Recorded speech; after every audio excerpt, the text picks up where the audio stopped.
Bayangkan, kalau istri sah tidur di ranjang yang sama, tapi diam-diam suaminya juga punya istri gaib, seorang jin ular. Dan lebih mengerikan lagi, anak yang lahir ternyata bukan sepenuhnya manusia. Malam ini, aku akan bawakan kisah nyata dari Desa Tegalwangi, Bantul, tahun ke-2004.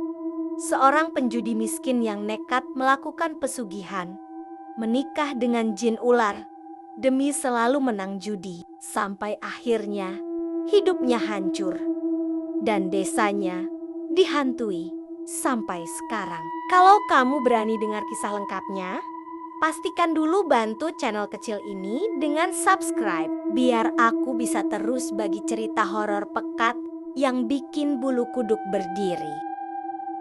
Tahun 2004, musim penghujan baru saja datang di Desa Tegalwangi, Bantul. Malam itu, udara dingin menusuk tulang. Hujan mengguyur deras dan jalanan tanah becek penuh genangan. Dari kejauhan terdengar suara gamelan samar dari pesta hajatan, bercampur dengan riuh suara jangkrik yang sesekali tenggelam oleh gelegar guntur. Suyatno berjalan gontai menyusuri jalan sawah. Bajunya basah kuyup, sandal jepitnya terbenam lumpur, wajahnya murung. Kantong celananya kosong. Malam itu, ia lagi-lagi kalah di arena sabung ayam. Semua uang hasil kerja serabutan seminggu habis dalam sekejap. Ia menarik napas panjang. Kepalanya menunduk, hatinya panas. Sial, kalah lagi, kalah terus. Gumamnya pelan, seolah tak ada lagi harapan untuk keluar dari lingkaran judi. Langkahnya terhenti ketika melewati pohon randu besar di tepi sawah. Petir menyambar, cahaya putih menyorot sejenak, dan matanya menangkap sesuatu yang membuatnya tercekat. Di bawah pohon itu, seorang wanita duduk sendirian. Tubuhnya tidak basah meski hujan deras mengguyur. Rambutnya panjang terurai, kulitnya pucat, wajahnya cantik seperti keluar dari dunia lain. Jantung Suyatno berdegup keras. Siapa yang mau duduk di tengah hujan deras begini? Wanita itu mengangkat kepalanya perlahan. Senyumnya samar, bibirnya merah seperti darah segar. Mata hitamnya menatap tajam ke arah Suyatno. Kau kalah lagi malam ini. Suaranya lembut, tapi terdengar jelas meski hujan menggelegar. Suyatno terdiam. Ia tidak mengenalnya. Tapi wanita itu tahu tentang dirinya. Siapa kau? Suaranya bergetar. Wanita itu tidak langsung menjawab. Ia bangkit berdiri, berjalan mendekat. Langkahnya tak menimbulkan suara sama sekali di tanah becek. Hanya beberapa meter dari Suyatno. Ia berhenti. Petir kembali menyambar. Dalam kilatan cahaya, wajah cantik itu sekilas berubah. Matanya kuning menyala, lidahnya bercabang, kulitnya bersisik keperakan. Suyatno tersentak mundur, hampir tergelincir di lumpur. Saat ia menoleh lagi, wajah itu sudah kembali normal, cantik seperti semula. Wanita itu tersenyum tenang. Kalau kau ingin menang, kalau kau ingin berhenti jadi pecundang, nikahi aku, bisiknya.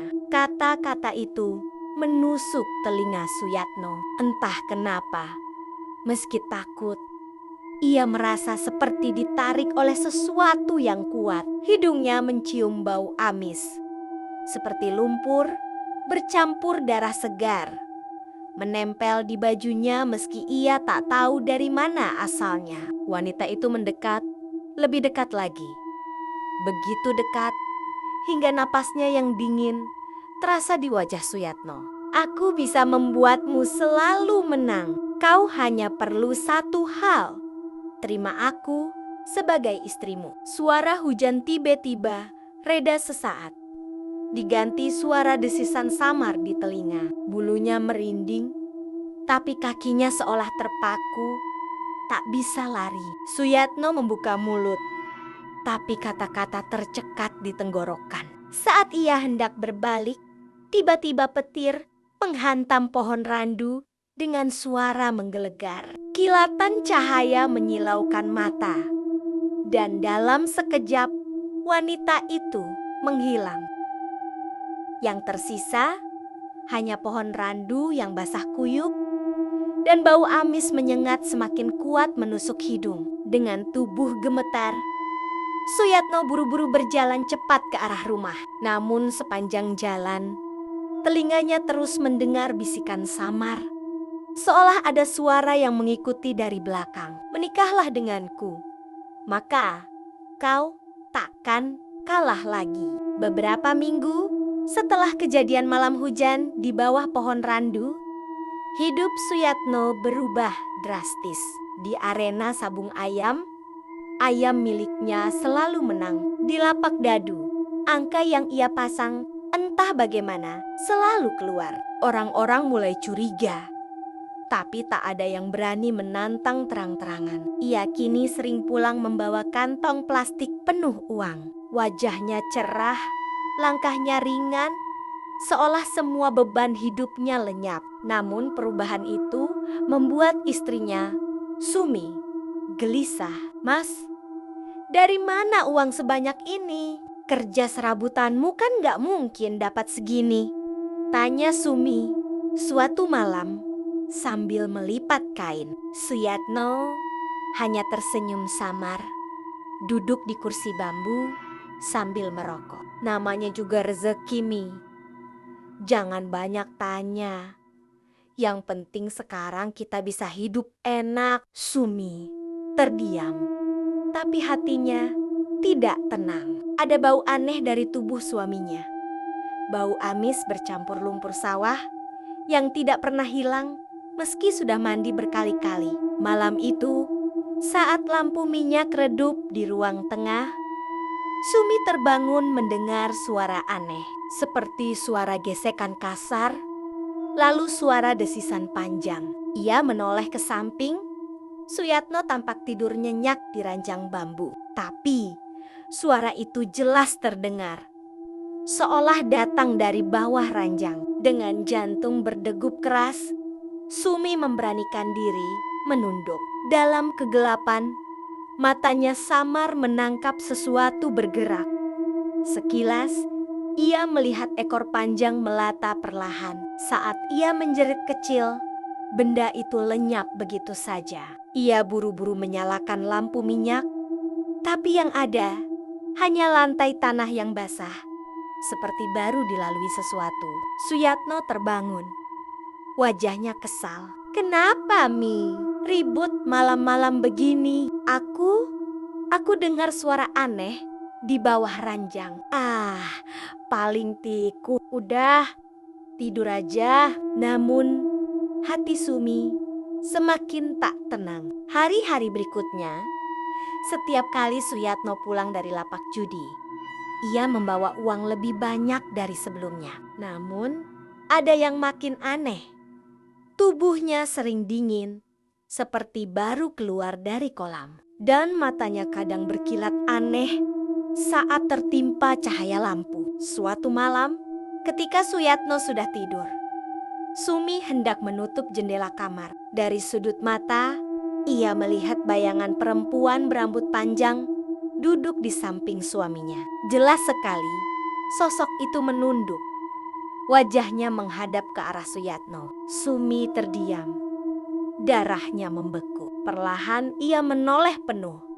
Tapi seketika bayangan itu hilang. Yang tersisa hanya Suyatno yang mendengkur pelan di ranjang. Tubuh Sumi lemas. Keringat dingin mengalir meski udara malam begitu dingin. Ia merasa ada sesuatu yang ikut tinggal bersama mereka di rumah itu.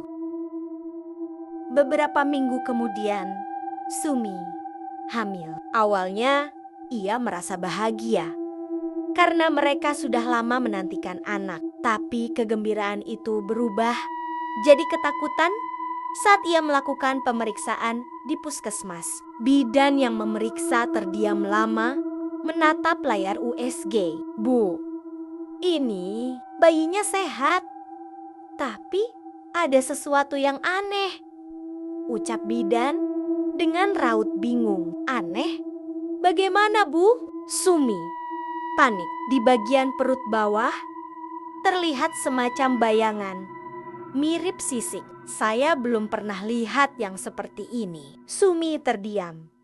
Tubuhnya gemetar. Bayangan di layar USG itu jelas sekali, seperti sisik mengkilap yang menempel di tubuh janinnya. Sejak hari itu, malam-malam di rumah Suyatno semakin penuh keganjilan.